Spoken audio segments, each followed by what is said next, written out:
안녕하세요. 영재원TV의 전진홍 원장입니다. 자, 서울교대 영재교육원. 자, 알려드리는 세 번째 시간인데 오늘은 활동지에 대한 부분에 대해서 설명을 드리고자 합니다. 이 활동지라는 부분은 수학이 2021학년도 선발 과정에서 활용을 했었고 과학은 21년도, 22년도에 지속적으로 활동지에 대한 부분으로 자, 이렇게 어렵다니까요, 아버님. 정말 이게 말을 할 때 이렇게 어려워요. 근데 이 활동지는 더 어려울 것 같아요. 이게 이 영상을 찍는데도 이렇게 한번 에러를 갖다가 어쨌든 모면하기 위해서 이렇게 제스처로 넘어가는데 이 활동지라는 부분은 기록물이기 때문에 우리가 할 수가 없단 말이죠. 근데 그 활동지 좀 어떻게 하는지 샘플이라도 좀 보시면 우리 부모님들 이 답답했던 속이 어떻게 되죠? 뻥! 하고 우리 뚫릴 수도 있고, 그리고 또 하나는 우리가 지금 활동지에 대한 부분을 갖다가 내 스스로가 작성해보고 싶은 학생들에게는 정말 꿀맛과 같은 자료가 될 것 같습니다. 사실 이 자료를 갖다가 제공해준 친구들에게는 너무 고맙고요. 그리고 그 친구들이 모두 다 지금 잘 되었기 때문에 사실 그 친구들이 앞으로도 더 잘 되기를 저는 적극적으로 또 지원을 할 겁니다. 자, 오늘 여기 이 효과적인 활동지라는 부분에 있어서 가장 중요한 건 무엇이냐? 아마도 그 활동지를 적고 있는 학생의 이 사고에 대한 개성이 가장 중요할 것 같습니다. 왜냐면 이 사고의 개성이 없다면 누구나 다 적은 활동지는 같을 거예요. 근데 이 같은 활동지를 갖다가 평가하고자 해서 서울교대 과학영재교육원에서 이걸 준비해서 학생들에게 제공하는 건 아니거든요. 사실 2년 동안 이 과학활동지를 갖다가 이렇게 이용해서 학생들을 평가하는 방식에서 저 스스로도 많이 배웠습니다. 서울교대 영재교육원 교수님들이 준비해 놓으신 이 활동지라는 부분이 정말 하면서 배우게 되고 그걸 통해서 새로운 걸 알아나가는 재미가 있더라고요. 정말 땡큐였어요. 자, 근데 그런 과학적 호기심을 갖다가 자극해주고 있는 이 활동지가 무엇인가를 좀 알고 있기 때문에 좀 쉬운 것인가? 아니면 누구나 다 쉽게 느끼고 호기심을 가지고 갈 수 있는 것인가? 근데 대부분의 학생들이 호기심이 자극되어지고 본인 스스로가 해볼 수 있다라고 하는 자신감으로 하게 되어지는 활동지입니다. 그래서 꼭 해봐야 된다니까요. 자, 그러면 우리 한번 보도록 할까요? 일단 그 활동지를 제공한 부분에 있어서 그리고 또 합격자들이 어떤 이야기들을 했는가 하면 이 합격자들이 말하는 활동지에서 꼭 필요한 게 뭘까라고 물어봤을 때 일단 문제 해결을 갖다가 하고자 하는 과제 집착력이 있어야 된다. 이 부분에 대한 걸 당연히 누군가가 해줄 것처럼 그냥 맡겨만 놓고 있는 친구 전혀 의미 없습니다. 발전도 못하고 그걸 해낼 역량을 갖다가 성장시키지도 못하기 때문에 영재교육원 입학에 전혀 이렇게 가까이 근접해 갈 수가 없습니다. 이렇게 가까이 근접해서 가고자 하는 친구들은 내가 스스로 그렇죠. 한 걸음 이렇게 나아갈 수 있게끔 해주는 것, 그게 장점인 친구들입니다. 자, 그래서 합격자들 중에서 65%가 주어진 활동지 과제에 대한 부분에 집착력을 이야기했고요. 그 다음에 시간 엄수할 것. 요거는 이게 무엇이냐면 주어진 시간 내에 미션을 갖다 해결해서 업로드를 시켜줘야 되는데 어떤 경우에 우리가 이렇게 컴퓨터에 속도가 느려지고 그 다음에 업로드 시간이 지나가 버려서 안타깝게도 올리는 시간이 늦어져 버린 친구들이 있습니다. 근데 잘하는 친구들, 진짜 열심히 한 친구들이 그렇게 되면 얼마나 안타까운지 모르겠어요. 근데 그 친구들 후회 없더라고요. 내가 시간 엄수를 갖다가 안 해서 떨어지더라도 저 후회 없어요. 정말 근데 재밌게 했어요. 라는 이야기를 갖다 하는 거 보니까 옆에서 지켜오는 입장에서도 너무 가슴이 막 뿌듯한 거 있죠. 자, 그렇기 때문에 이 과정에서 미션 수행의 시간만 꼭 지켜주셨으면 합니다. 자, 그리고 이제 첫 번째 있는 부분에 있어서 과학이기 때문에 사실 관찰이라는 부분을 갖다가 빼놓을 수가 없는데요. 그 관찰을 갖다 할 때 뭔가 자꾸 새로운 것을 갖다가 발견해서 뭔가 이렇게 나만의 것을 갖다가 적으려고 하는 친구들이 있습니다. 물론 그런 노력에 대한 부분은 인정해 주는 게 맞아요. 그리고 그 인정에 대한 부분들을 통해서 이 친구가 성장하는 것도 맞습니다. 근데 한 가지, 그 부분에 대한 관찰의 신선함을 무엇인가 자꾸 기교적인 부분을 갖다가 부려서 설명을 갖다 하려고 하는 친구들이 있어요. 안타깝죠. 그래서 있는 그대로의 사실만을 관찰해서 기록해 줄 것이라는 표현을 꼭 써달라고 합니다. 이 부분에 대한 이야기는 누군가가 이렇게 하는 이야기가 아니라 합격자들이 이 부분에서 이야기하고 싶은 것들을 갖다가 정리해 보았을 때 이렇게 이야기하는 것들이기 때문에 지금 준비하는 학생들, 준비하고 계시는 학생들의 부모님들이시라면 이 세 가지에 대한 부분들은 나중에 우리 자녀가 하고자 하는 부분들에 대한 것들을 하고 있을 때 이렇게 살짝 보시면서 이렇게 조언 정도로 이렇게 해주시면 좋을 것 같습니다. 자, 지금 보시는 활동지는 이제 우리가 여기서 했던 모습들인데요. 일단 초등학교 3학년이라는 부분에서 글씨를 굉장히 또박또박 쓰려고 했던 것, 그리고 무엇보다도 이 글씨에 대한 부분을 또박또박 써야 되는 건 왜 그러냐? 아니, 평가를 하는 사람이 평가를 할 수 있도록 해줘야 될 거 아니에요. 그러니까 글씨는 확실하게 우리가 봐야 되겠죠. 그리고 또 하나는 구체적으로 자세하게 적으려고 했다는 점, 그게 제일 중요한 포인트입니다. 그리고 무엇보다도 이 부분에서 숫자적인 부분에 대한 거짓이 없어요. 그래서 자기가 관찰한 기록물에 대한 것들을 이렇게 정확하게 표현을 갖다가 하고 그 부분들에 대한 것들을 구체적으로 설명할 수 있도록 해주면 나이가 어린 초등학교 3학년 친구들이라고 한다고 하더라도 우리 아주 훌륭한 과제 수행 활동지를 작성할 수가 있습니다. 자, 그 다음에 여기 그림을 갖다 그릴 때더라도 그림을 갖다 여기서 그려가지고 그냥 이렇게 쫙 펼쳐놓는 것보다는 하나하나 선을 갖다가 이용해서 구체적으로 표현을 하려고 해주고요. 특히 겹쳐지는 그림 같은 경우에 그 겹쳐지는 그림에 대한 이 부분들을 어떻게 무엇인가 이쁘게 꾸미려고 하는 것보다는 관찰한 사실 있는 그대로를 기록해 주는 것이 좋습니다. 그리고 여기서 이런 과정에 대한 부분들을 자신의 생각으로 표현해서 정리할 때는 말이죠. 그 생각에 대한 내용들을 먼저 자기가 찾아본 자료와 자기의 생각에 대한 부분들이 맞는지, 그리고 그 찾아본 자료하고 생각을 통해서 어떤 내용을 확장시켜 나갈 수 있는지 그런 부분들에 대한 것들을 여기다가 이유로 타당성 있게 써주면 될 것 같습니다. 한 예로 여기 이 삼각형의 지금 여기 모습들에 대한 것들이 나오는데 그 불빛이 비춰진 형태의 모습에서 그림자를 갖다 볼 때 예상되는 그림자를 그렸고, 자, 그리고 직선 모양이 연결되어 있다고 생각할 때 실제 나타나는 그림자에 대한 부분들은 십자가 모양의 그림자일 것으로 생각이 되어졌다. 이렇게 표현을 갖다 하고 있잖아요. 예상했던 부분과 결과에 대한 부분들이 어떻게 과정으로 진행됐는지를 적어준 게 이 부분의 훌륭한 점이에요.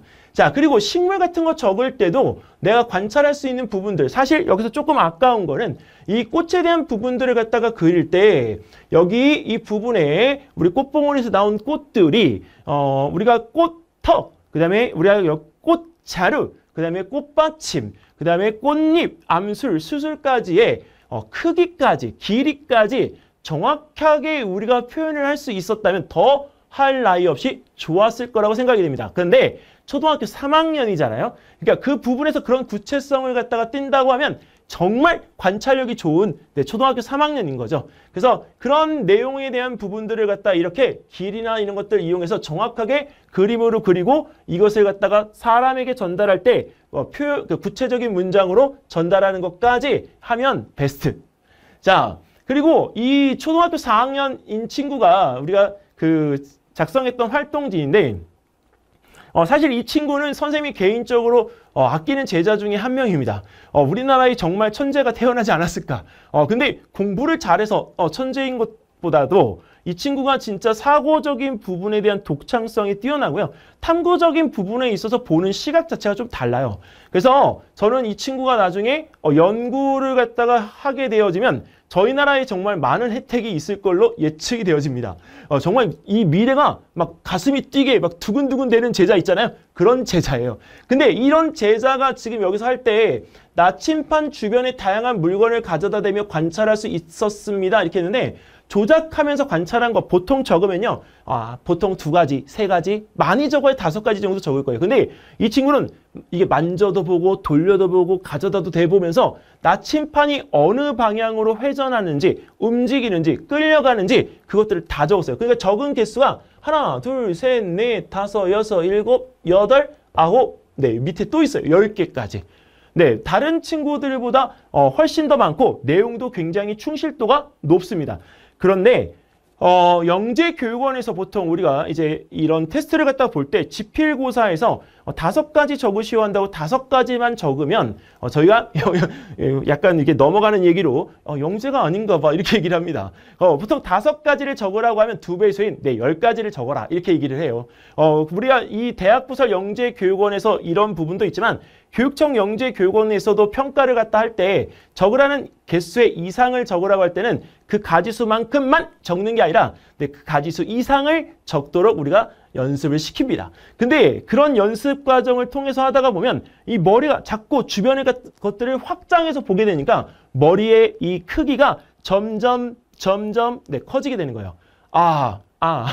농담입니다. 머리 크기가 커지는 건 아니고요. 머릿속에 있는 네, 이 사고의 크기가 커지는 거죠. 어릴 때 커진 사고의 크기는요. 커서도 이 크기가 줄지 않기 때문에 정말 사회생활할 때 많은 것들을 갖다가 담아낼 수 있습니다. 그래서 어릴 때 똑똑하다라고 하는 이야기를 듣는 친구들이 나중에 이 머릿속에 든 게 많다라고 하는 이야기가 그 사고의 크기가 커져 있기 때문이죠. 그런 과정에서 이런 서울교대 영재교육원의 이 활동지에 대한 이 수행은 매우 중요한 과정이라고 저는 생각을 합니다. 우리가 과학에 대한 사고적인 부분에 대한 학습을 할 때가 언제가 있겠어요? 실험 말고는 없잖아요. 근데 수학은 수학 사고력 과정에 대한 부분에 학습을 하는 단계가 있잖아요.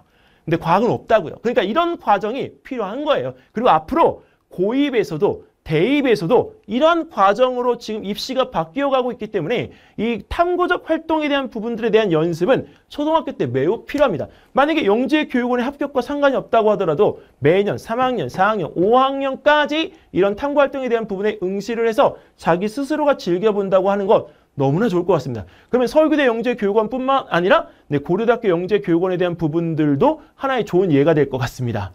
자, 그 다음에 이제 여기서 보시면 이렇게 우리가 그림으로 이쁘게 색칠해서 했는데 와, 이 초등학생들의 그림이라고 생각되어지지 않을 정도로 자세합니다. 근데 구체적으로 적고 정말 설명한 내용들에 대한 부분들을 이렇게 잘 적고 본인이 그 과정을 통해서 이 화산이나 이런 부분들에 대한 것들의 이 본 내용들에 대해서 이야기할 때 정말 하나하나를 갖다가 생각하면서 책에 있는 것 그대로 베끼지 않고 자신의 생각을 정리해서 단락적으로 그리고 내용적으로 이게 적은 것 같아요. 보통 2가지 쓰라고 했는데 지금 이 친구 하나, 둘, 셋, 넷, 다섯, 여섯 그다음에 6가지씩 적었습니다. 그러니까 이게 보통 우리가 알고 있는 그 부분에서 이 영재라고 불릴 수 있는 친구들은 그 확장성에 대한 부분들에서도 답의 확장성을 가진다 이렇게 생각하시면 조금 더 편할 것 같아요. 그래야 이해하기가 좀 쉬우실 것 같습니다.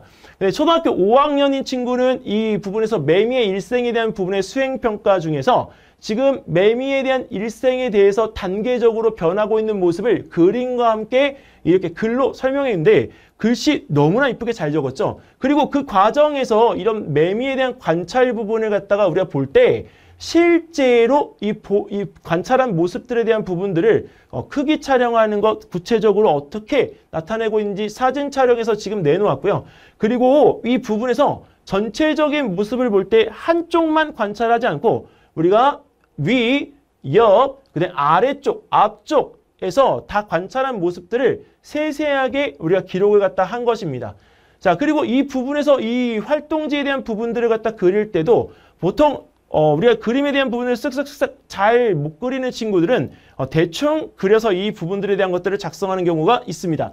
하지만 보통 우리가 성실과 끈기가 높은 친구들은 이 부분에서 자기가 최선을 다해서 이것을 표현해내려고 하는 모습을 갖다 보이고 있기 때문에 이런 형태의 산출물들이 나오게 되는 것 같습니다. 그리고 여기에서 우리가 보통 이 자석이라는 부분에 대한 것들을 이렇게 자기장이 이쁘게 그려져 있는 형태의 교과서 그림을 갖다 보잖아요. 근데 집에서 보면 절대 그 그림이 나오지 않습니다. 그래서 이런 형태의 그림에 대한 부분들에서 여기 요 과정에 대한 부분들이 좀 수정이 되어져야 될 것 같습니다. 그러면 나중에 진짜 이 형태의 달라진 모습으로 이렇게 나타나게 되어집니다.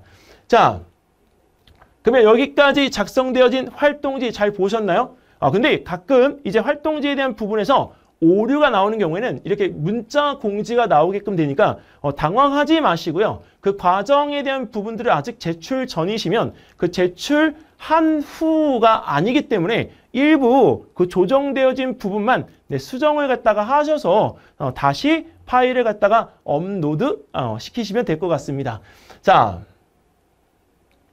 그리고 이제 정보 분야 활동지의 샘플인데요. 21학년도 샘플이기 때문에 활동지가 처음 시행되던 해에 정보 활동지입니다. 근데 정보 활동지가 그렇게 크게 어려운 건 아니었고요. 여기서 초등학교 3학년, 4학년들이 코딩 학원에 다니지 않고 컴퓨터 학원에 다니지 않고 할 수 있는 정도의 수준이었다고 그 학생들이 그럽니다. 그래서 수학, 과학, 정보의 활동지에 대한 부분들을 하고 있는 친구들이 저는 서울 교대에 SW, 즉 소프트웨어 영재원 교육과정을 추가적으로 신청해서 별도의 지원을 하는 것도 저는 괜찮다고 생각을 합니다. 왜냐면 같은 곳이고 그 다음에 우리가 이 코딩이라는 부분은 5학년 때는 꼭 해야 되는 부분이기 때문에 학생들이 정보에 대한 부분을 미리 자기가 경험을 갖다 할 수 있는 시간적인 것을 갖게 되어지는 것이 필요하기 때문에